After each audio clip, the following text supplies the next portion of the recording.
Have you wondered if it is your hormones or your diet or medications that you just came off or any other circumstance that is causing your insomnia? Well, if so, you have come to the right episode. Today, we'll talk about something that I was actually shocked to see that we didn't have a video on, and it is sleep disruption versus insomnia, something I think is actually key to understand, this inner struggle we call insomnia, and also how to leave the struggle, of course. So with that said, I just want to reiterate this very, very common question I get, and it is, this one. Are my hormones, Lyme disease, my diet, sleep apnea, medications, noisy neighbors, stressful life situation, why I have insomnia? And of course, this is not a question from one person, hopefully not. Sometimes there are a lot of things going on though. So, it could be like a short version of this. But what I want to get to is that these are very common questions. And for me, it is actually quite easy to answer this question. And hopefully in just a few minutes, it will be just as easy for you to answer this question. And to do so, or for that to happen, I broke this class into 5 sections, and it is going to be what is sleep disruption, what is insomnia, how to tell them apart, why this matters so much, and a little summary. Sounds like a lot, but I think we'll get through this actually in less than 10 minutes, I believe, because again, we start digging, it is quite obvious. And by the way, Letters of the Natter Nation now available as an ebook. I promised it would be, and now it is. So short little announcement there. All right. What is sleep disruption? Well, to me, sleep disruption is choppy sleep, difficult sleep, like we're not sleeping well due to an expected, non-thought related disruptor. For example, night sweats. If we're sweating, if we sweat at night, if we wake up in a puddle of sweat, we all would have some trouble sleeping. We would be uncomfortable. Maybe we want to change clothes. Maybe we want to change, the linens, etc. It's like, regardless how we think about that, we would all not sleep so well in those circumstances. And not only does this apply to night sweat, but stress, for example, is the same. Any human who is stressed will not sleep as well. Anyone who's exposed to like a lot of noise could have some trouble sleeping. Many health conditions affect our sleep, and many, like literally thousands of other circumstances have a predictable, expected effect on our sleep, regardless of how we think about them. To me, this is a sleep disruptor. Again, it has nothing to do with how we think about the situation. What is insomnia? So now we're already in the second chapter here of our little class. What is insomnia? Well, to me, insomnia is an ongoing, self-perpetuating struggle that is rooted in the fear of being awake. In other words, it is how we think of being awake at night that drives our struggle. When we think being awake at night, it means something is wrong with us. It shouldn't be happening. We will have a terrible day. We're afraid of this. That makes us do things, and those efforts to try to sleep makes us have more trouble sleeping. And this becomes an ongoing struggle. Another way of saying this is like when we're scared of something and we do something to not be scared, we reinforce the idea that there is something to be scared of, and the fear keeps us awake. We become more afraid of being awake, etc., etc. This is the ongoing struggle that we call insomnia. Now, keep in mind though, this is our definition. This is the definition we use. Another common definition of insomnia is just kind of like, based on how many times per week you don't sleep well, without looking at the root cause of that. And of course, this can cause some confusion. Often on this channel, we have comments that say, like, hey, Daniel, this is not right. I've read that insomnia can be caused by sleep apnea, for example. And it's true. If we use that definition, if we use this sort of like the standard definition of insomnia, then, hormonal troubles could cause insomnia, because if the definition is just like, oh, if you don't sleep well more than 3 times per week for more than 3 months, then you have insomnia. Well, then of course, what we talk about here doesn't apply. So keep in mind that this definition of insomnia that we just went over, that is our definition of insomnia.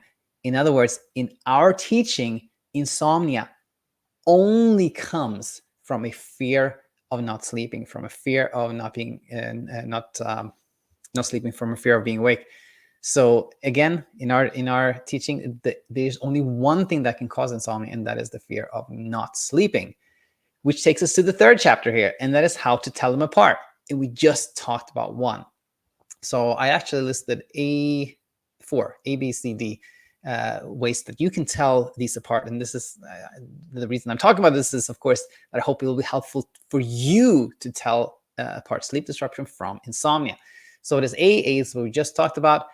If there's no fear of not sleeping, then what we're dealing with is a sleep disruption, just by definition. And, related to this comes B. If we aren't questioning why we had choppy sleep, it is a sleep disruption.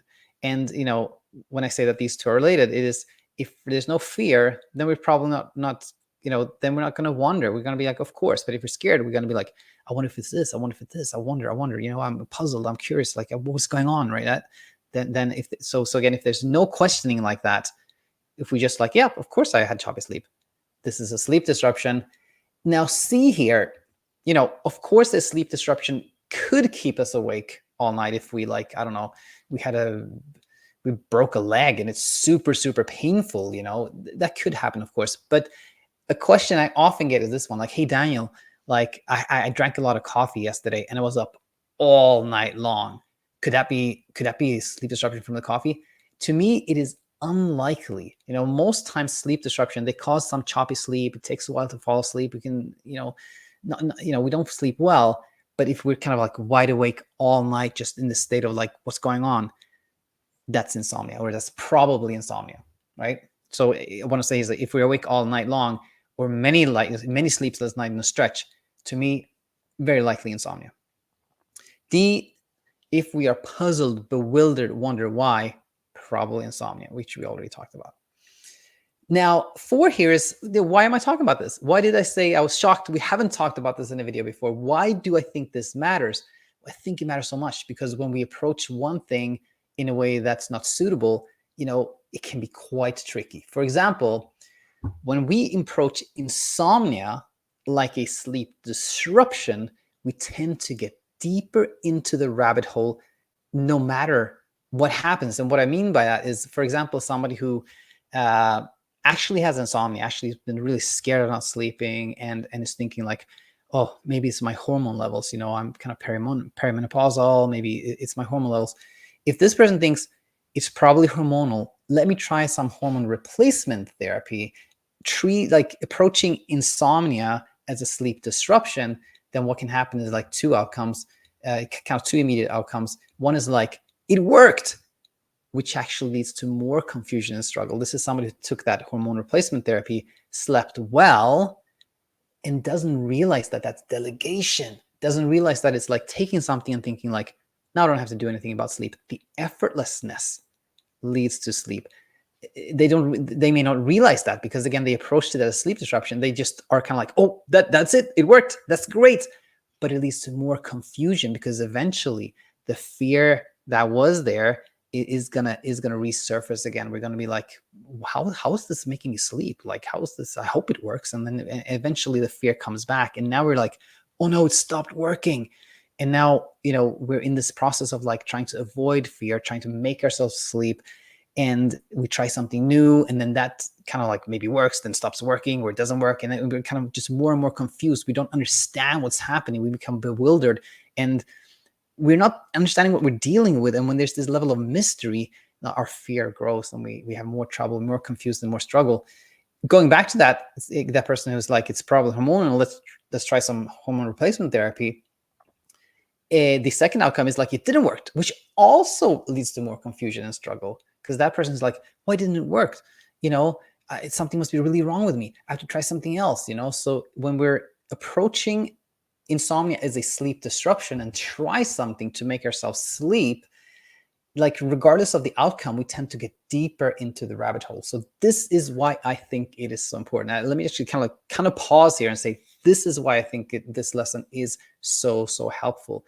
Because regardless of what it is, if we think it's our hormones or noise levels outside or our diet, if we don't understand what we're dealing with, we tend to get deeper into the rabbit hole. Now, of course, I will say I hardly ever see what I wanted to mention, but for completion's sake, I also want to say that when we approach a sleep disruption like insomnia, we may miss an opportunity to make life a little bit easier for us. It is like this one, like, oh, I just have to deploy acceptance that I wake up briefly every hour. Well, maybe this person is snoring a lot and is like, a little bit overweight and has other has sleep apnea. Maybe this person has sleep apnea and a CPAP machine could help, you know? So of course it can go two ways, but in our channel, like when I meet people, it tends to very much to be the other way around. Somebody who thinks that a sleep disruption,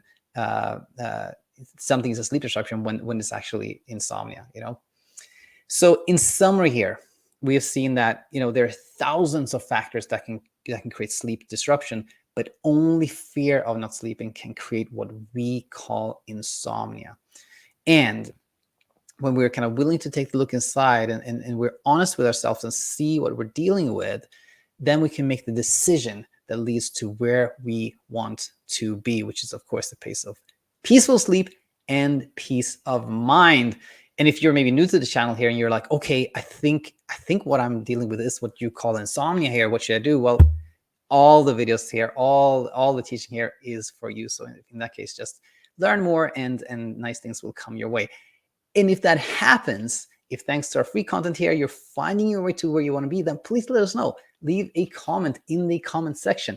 On the other hand, if you're finding that things are not easy, you're not seeing how things, how teaching fits your situation, if you'd like some support and guidance on your path to where you want to be, then please head over to our website, thesleepcoachschool.com, check out our coaching options. And if you decide to join, we look forward to seeing you on the other side.